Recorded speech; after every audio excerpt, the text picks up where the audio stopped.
क्या बीजेपी बौखला गई है प्रेम शुक्ला जी? देखिए, बौखलाहट का ये आलम है कि इनके संयोजक भाई नीतीश कुमार जी को संयोजक मानने का काम तो कांग्रेस ने किया। इनके संयोजक जिसको ये कह रहे हैं भाजपा की बी टीम है, अगर अरविंद केजरीवाल भाजपा की बी टीम है तो पटना में उनको निमंत्रित क्यों किया? अगर वो श्रीमान राजीव गांधी का भारत रत्न वापस लेने की मांग करते हैं तो उनको आपने पटना में निमंत्रित क्यों किया? भारतीय जनता पार्टी ने नीतीश कुमार जी से निमंत्रण देने के लिए कहा था क्या कि आप अरविंद केजरीवाल जी को बुला के ले आइए? सुश्री ममता बनर्जी को ये भारतीय जनता पार्टी ने कहा था क्या? अगर सुश्री ममता बनर्जी अधीर रंजन चौधरी के विरोध के बावजूद पटना में निमंत्रित की जाती हैं और उसके बाद भी बंगाल में कांग्रेसी कार्यकर्ताओं की हिंसा का दौर जारी रहता है, तो ये किसकी गलती है भाई? तो जिसका जो गठबंधन शुरू होने के पहले ही दरक रहा हो और एक दूसरे के प्रति अधीर रंजन चौधरी सुश्री ममता बनर्जी के बारे में किस तरह के शब्दों का प्रयोग कर रहे हैं, वो बौखलाहट भरे शब्द हैं या प्रेमाकुल होकर इस तरह के शब्दों का प्रयोग कर रहे हैं, ये आलोक जी ही बेहतर जाने। और अरविंद केजरीवाल जी के बारे में 2011 में अरविंद केजरीवाल ने राजनीति तो कांग्रेस के विरोध से ही प्रारंभ की थी ना, और आप ही बता रहे हैं कि वो भारतीय जनता पार्टी की बी टीम है, तो बी टीम के साथ भी आप फिर क्यों खड़े होना चाहते हैं? तो या तो आपको पता नहीं है, या तो आपका नियंत्रण नहीं है, या तो आपको नीतीश कुमार आपको भरोसे में लेके काम नहीं कर रहे हैं। इनके जो बयान है कांग्रेस के नेताओं के, ये इनके बयान ही अपने आप में विरोधाभासी है। ठीक है, मैं सीधे यही सवाल लेके जाता हूं आलोक शर्मा जी के पास। आलोक शर्मा जी, सवाल तो बनेगा ना कि अगर बी टीम है बीजेपी की अरविंद केजरीवाल, तो नीतीश जी ने बुलाया क्यों? क्या कांग्रेस और नीतीश जी का तारतम्य ठीक नहीं है जिसके चलते उन्होंने बीजेपी की बी टीम के नेता को बुला लिया? देखिए, मुझे लगता है कि कांग्रेस पार्टी का अपना स्टैंड अलग है।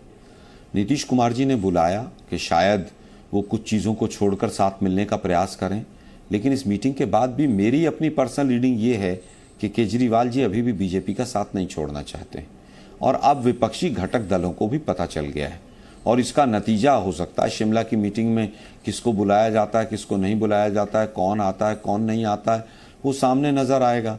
अभी से जब केजरीवाल जी आर्म ट्विस्टिंग कर रहे हैं तो पूरे विपक्ष को भी समझ आ गया कि भाई अध्यादेश अगर आ गया तो आप हमारे साथ हैं, अध्यादेश नहीं आता तो आप बीजेपी के साथ से 9 साल से। तो ये विपक्ष को भी समझ आ रहा है, विपक्ष ये समझ रहा है कि अगर अध्यादेश नहीं आता तो केजरीवाल वहीं रहते। केजरीवाल जी के तमाम प्रवक्ताओं के बयान देख लीजिए। केजरीवाल जी ने तो एक वीपी हाउस में एक बहुत लंबी चौड़ी लिस्ट रिलीज की थी, ये भी भ्रष्टाचारी, वो भी भ्रष्टाचारी। हम तो केजरीवाल जी से पूछ रहे हैं भाई अब सारे भ्रष्टाचारियों से मिलने आप क्यों गए? और कांग्रेस अगर भ्रष्टाचारी है तो कांग्रेस का समर्थन क्यों मांग रहे हैं आप? ये जवाब तो केजरीवाल जी को देना है।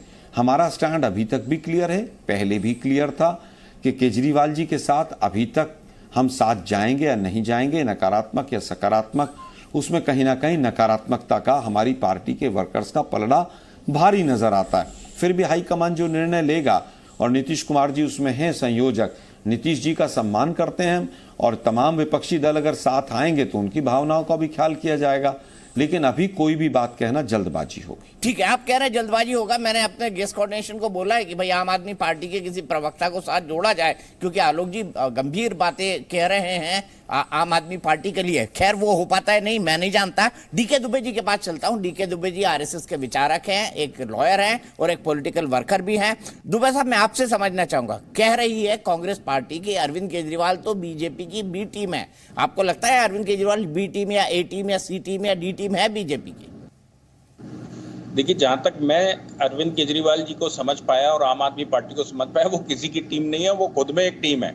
क्योंकि आप याद करिए, जिस समय अध्यादेश की बात, ये अध्यादेश की बात चल रही थी ना, तो अध्यादेश तो एक बहाना था। हकीकत ये है कि वो सभी विपक्षी पार्टियों के साथ इसलिए मिल रहे थे क्योंकि आम आदमी पार्टी और उनके जो कार्यकर्ता है या उनके जो विधायक हैं, प्रवक्ता हैं, वो लिख रहे थे, वो कह रहे थे भारत में सिर्फ एक व्यक्ति है जो पूरे देश को आगे बढ़ा सकता है, उसके नेतृत्व में देश बढ़ना चाहिए, जिसको शिक्षा का अनुभव है, जिसको स्वास्थ्य का अनुभव है, जिसको इंफ्रास्ट्रक्चर का अनुभव है, जिसको महिलाओं के लिए फ्री बसेस चलाने का है। आप उनके ट्वीट देखिए, जिस समय वो जब भी मिलकर आते थे तो उस समय पीछे से एक ट्वीट जरूर आता था कि भैया देश का नायक तो एक ही है।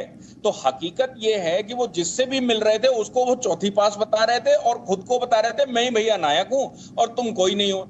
इसलिए केजरीवाल जी तो ए टीम बी टीम की बात छोड़ दीजिए, वो खुद में टीम है। जिसको उनके साथ टीम बनना हो वो साथ में आए और जिसको उनकी टीम नहीं बनना हो वो साथ में ना आए। ये कांग्रेस के खिलाफ जो उन्होंने बोला है ना कि अगर आप अध्यादेश पर बात नहीं करेंगे तो फिर हम आपके साथ नहीं है, वो ये कह रहे हैं कि हम अध्यादेश लेकर चल रहे हैं, आप हमारे साथ आइए, हम आपके साथ आने वाले नहीं है। जब केजरीवाल की बात आती है तो केजरीवाल किसी के सगे नहीं है, वो बच्चों की कसम खाकर सगे नहीं है, वो लोगों को वचन देकर सगे नहीं है। तो फिर भैया आप ये तो कहना ही गलत है कि वो किसकी बी टीम है, बस आप कहते रहिए बी टीम ए टीम है। लेकिन यहां पर जो सवाल पटना वाली बैठक का है उसमें सबसे बड़ी बात यह है कि कितने नायक हैं। नीतीश कुमार जी अगर कोऑर्डिनेटर हैं तो क्या वो दावेदार हैं, वो बड़ी भूमिका में हैं। राहुल गांधी जी के लिए ये आम आदमी पार्टी ने कल ट्वीट किया है कि राहुल गांधी अगर हमारा साथ नहीं देते या राहुल गांधी रिस्पांस नहीं दे रहे हैं तो राहुल गांधी के साथ क्या ये गठबंधन चल सकता है। आप देखिए कितनी बड़ी बात है कि राहुल गांधी जी के साथ क्या ये गठबंधन चल सकता है, क्या विरोधी एकजुट हो सकते हैं, ये उनके प्रवक्ता ने ट्वीट किया है। तो फिर सीधी सी बात है माइनस राहुल गांधी क्या कांग्रेस साथ में आएगी। ये बहुत सारे प्रश्न तो बनना स्वाभाविक है, लेकिन इस तरह का गठबंधन कोई पहली बार तो नहीं हो रहा। 2019 में हमको नहीं दिखा था क्या, 2014 से पहले कुछ ऐसा नहीं दिख रहा था क्या, 2019 में तो खूब हाथ उठाकर पूरे देश में ये हंगामा मचाया गया था। ये गठबंधन का सबसे बड़ा महत्वपूर्ण पॉइंट ये है कि जब आप ये कहते हैं कि भैया कैंडिडेट एक होगा तो एक कैंडिडेट की परिभाषा कैसे होगी। क्या समाजवादी पार्टी कांग्रेस के साथ मिलकर चुनाव लड़ेगी उत्तर प्रदेश में? क्या लेफ्ट और ये ममता बनर्जी मिलकर चुनाव लड़ पाएंगे और कांग्रेस मिलकर चुनाव लड़ पाएगी वेस्ट बंगाल में? ऐसे हर प्रदेश में। तो फॉर्मूला तय करते समय भी कैसे तय होगा, ये भी तो एक बड़ा प्रश्न है ना, क्योंकि सबकी आइडियोलॉजी मिलनी चाहिए। सब कांग्रेस के खिलाफ ही चुनाव जीत कर आए हैं हर स्टेट में। ठीक है। जी न्यूज़।